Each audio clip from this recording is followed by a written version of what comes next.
everyone, this is Mansi from evidyadi.in. Now we are starting with chapter number 7. The name of the chapter is Cubes and Cube Roots. So इस chapter में हम cubes और cube root discuss करेंगे. As you know, this is an introduction video जिसके अंदर हम इस chapter के सारे concepts को clear करेंगे.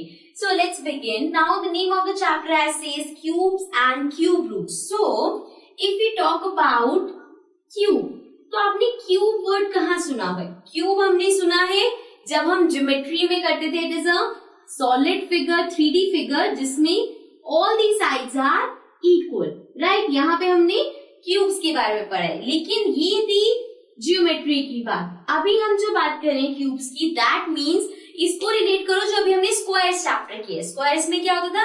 किसी भी नंबर का 2 टाइम्स. ऐसे ही क्यूब का हो गया 3 टाइम्स. जैसे कि अगर हम कोई भी नंबर लेते हैं, लेट्स टेक 2, तो 2 का क्यूब विल बी 2 को 3 टाइम्स मल्टीप्लाई कर दो, means 2 into 2 into 2, so that is 2 cube. ठीक है. और इसको डिनोट कैसे करते हैं? इससे, जैसे आप स्क्वायर लिखते थे, 4 स्क्वायर लिखना है तो 4 रेज टू द पावर 2, ऐसे क्यूब लिखना है तो 4 रेज टू द पावर 3. सो ये होता है क्यूब. तो किसी भी नंबर का अगर आपको क्यूब निकालना है, चाहे वो छोटा नंबर हो चाहे बड़ा नंबर हो, तो उस पर्टिकुलर नंबर को 3 बार मल्टीप्लाई कर देना है. एंड 3 टाइम्स का मतलब ये नहीं उसे 3 से मल्टीप्लाई करना है, उसे 3 टाइम्स मल्टीप्लाई करना है, मतलब 3 बार मल्टीप्लाई करोगे. Okay, so this was about cube. Let's come to the actual topics. Now our next topic is perfect cube. So perfect cube क्या होता है? देखो, आपके पास अगर कोई भी नंबर है, उसको आप प्राइम फैक्टराइज कर रहे हो, तो जो उसके फैक्टर्स हैं, अगर वो हर फैक्टर 3 बार है तो वो एक परफेक्ट क्यूब है. अगर कोई भी फैक्टर 3 बार नहीं है, 4 बार है, 2 बार है या 1 बार है, सो मीन्स वो नंबर परफेक्ट क्यूब नहीं है. फॉर एग्जाम्पल, लेट्स सपोज हम एग्जाम्पल ले रहे हैं, द नंबर इज 216. अब 216 का अगर हम प्राइम फैक्टराइजेशन करें, सो 2 से स्टार्ट कर सकते हैं. This will be 1 0 8. Then again 2 से करेंगे, दिस विल बी 5 4. अगेन 2 से करेंगे, दिस विल बी 2 7. देन 3 से कर सकते हैं, देन इसको आगे ले जाते हैं, यहां पे आएगा 9. अगेन 3 से 3 3 1. सो अब इसके जो प्राइम फैक्टर्स है, मतलब कि 216 को I can write it as 2 into 2 into 2 into 3 into 3 into 3, right. अब इसके फैक्टर्स के अगर हम पेयर्स बनाएं, तो 2 है, कितनी बार आ रहा है? 3 टाइम्स. 3 है, कितनी बार आ रहा है? 3 टाइम्स. मतलब इसके जो भी फैक्टर्स आए, प्राइम फैक्टर्स आए, वो 3 बार आ रहे हैं, right. So this means this number 216 is a perfect cube. इसी में ही अगर एक 3 कम होता या एक 3 एक्स्ट्रा होता या एक 2 कम होता, 2 एक्स्ट्रा होता, तो वो परफेक्ट क्यूब नहीं होता. ठीक है. सो कोई भी नंबर की फैक्टर्स अगर 3 के पेयर्स में आ रहे हैं, सो वो नंबर परफेक्ट क्यूब है. अब इसके आपके पास क्वेश्चंस कैसे आ सकते हैं कि आपको गिवन है एक नंबर, आपको फाइंड करना है क्या ये परफेक्ट क्यूब है या नहीं. फॉर एग्जाम्पल, एक नंबर हम भी ले लेते हैं, 100 लेते हैं, राइट. सो अगर मैं यहाँ पे 100 को प्राइम फैक्टराइज करूं, 2 से स्टार्ट करते हैं, दिस विल बी 5 0 2 25 5 5 1.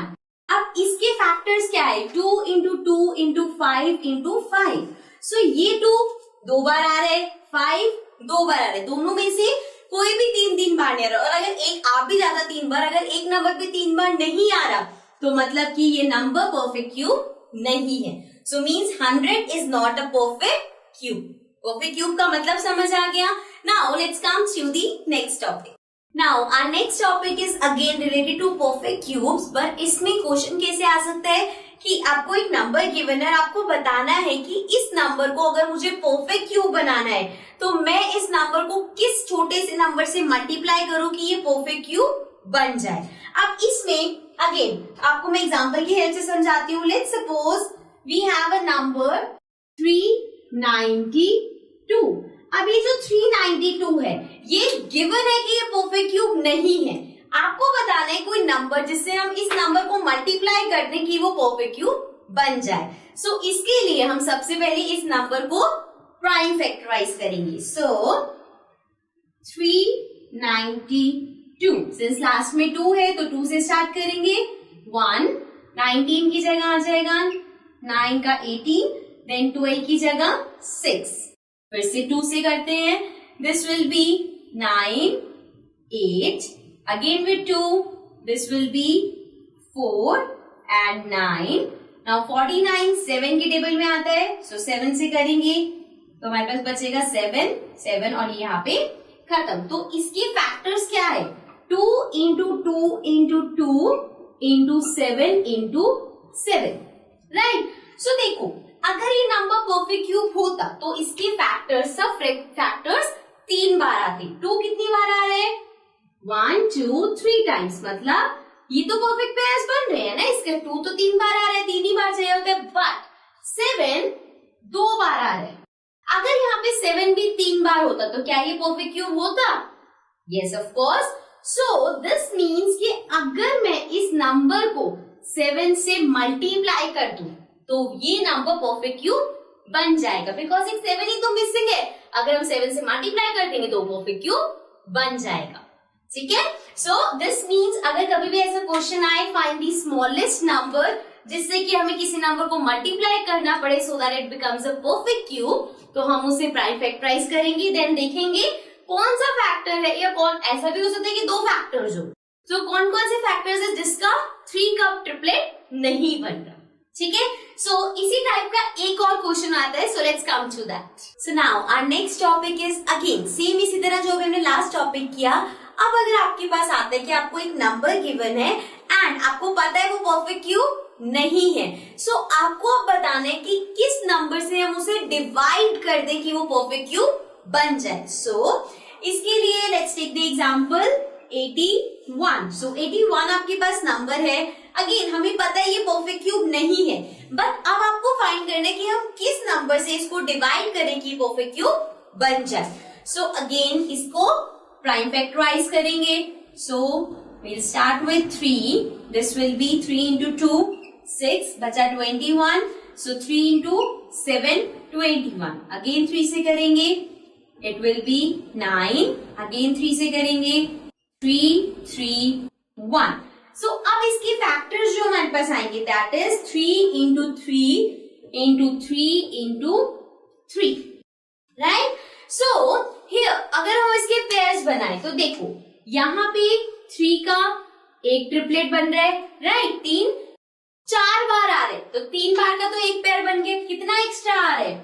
इंटू 3, मतलब एक 3 एक्स्ट्रा है, तो जो एक्स्ट्रा है उसको डिवाइड कर दो। पहले कम होता था तो हम मल्टीप्लाई कर देते थे, अब एक एक्स्ट्रा है तो जो एक्स्ट्रा है उसको कर देंगे हम divide. Means the smallest number जिससे 81 को डिवाइड करना चाहिए इज 3, बिकॉज अगर आप उसे 3 से डिवाइड करोगे तो जो नंबर आएगा वो परफेक्ट क्यूब होगा। Okay, now let's come to the next topic.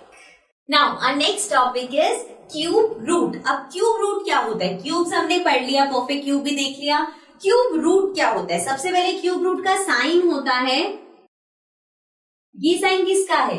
Square root का। सो अगर स्क्वायर रूट में आप यहाँ 3 लगा दो तो ये बन जाता है क्यूब रूट। अब क्यूब रूट होता क्या है? अगर कोई नंबर है जिसका आपको क्यूब रूट निकालना है, लेट्स सपोज नंबर ले लेते हैं हम 1000, इसका आपको फाइंड करना है क्यूब रूट। तो क्यूब रूट कैसे निकालेंगे? देखो बुक पे 2 मेथड्स दे रखे, एक एस्टिमेशन वाला, एक प्राइम फैक्टराइजेशन वाला। जब भी क्यूब रूट निकालो तो go for the prime factorisation method, because questions में, एक्सरसाइजेस में भी आपको वही करना है एंड वही एक ज्यादा एक्यूरेट वे है जिससे आप क्यूब रूट फाइंड कर सकते हो। So we are only going to discuss about the prime factorization method. So let's come back here. 1000 का हमें क्यूब रूट निकालना है, तो जो नंबर है 1000 उसको कर दो प्राइम फैक्टराइज। सो ये हमने लिया 1000, 2 से स्टार्ट करते हैं, दिस इज 10 है, सो 5 0 0, again with 2, so this is 2 5 0, again with 2 1 25, again then with 5, so we have 5 into 2 10, 25 5, 5, then 5, 5 and 1. अब इसके फैक्टर्स क्या है? 2 into 2 into 2 into 5 into 5 into 5, right? अब बनाओ इसके ट्रिपलेट्स. So 2 कितनी बार है? 3 times. 5 कितनी बार है? 3 times. दोनों 3 टाइम्स है. अब इन दोनों को एक एक बार कर दो. 2 3 टाइम्स है, कर दो 2. 5 3 टाइम्स है, कर दो 5. Right? So this means this is equals to 2 into 5. Cube root से बाहर ले आए, मतलब 2 3 बार है, 5 3 टाइम्स है. सो 2 into 5 is 10. So this means that cube root of 1000 is 10. And this also means अगर किसी नंबर का क्यूब रूट कोई नंबर है तो मतलब कि 10 का क्यूब भी 1000 ही होगा. Okay, so this is cube root. जैसे कि आप किसी नंबर का क्यूब निकालते हो, ऐसे ही उसका रिवर्स होता है cube root. Okay, so this was the last topic of this chapter. I hope आपको सारे कंसेप्ट्स क्लियर हो गए हैं. एंड जब आप एक्सरसाइज के क्वेश्चन करो तो क्वेश्चन आपको बहुत इजी लगे. Okay, so that's it from my side. I will be coming back again with a new chapter. Till then take care and bye bye.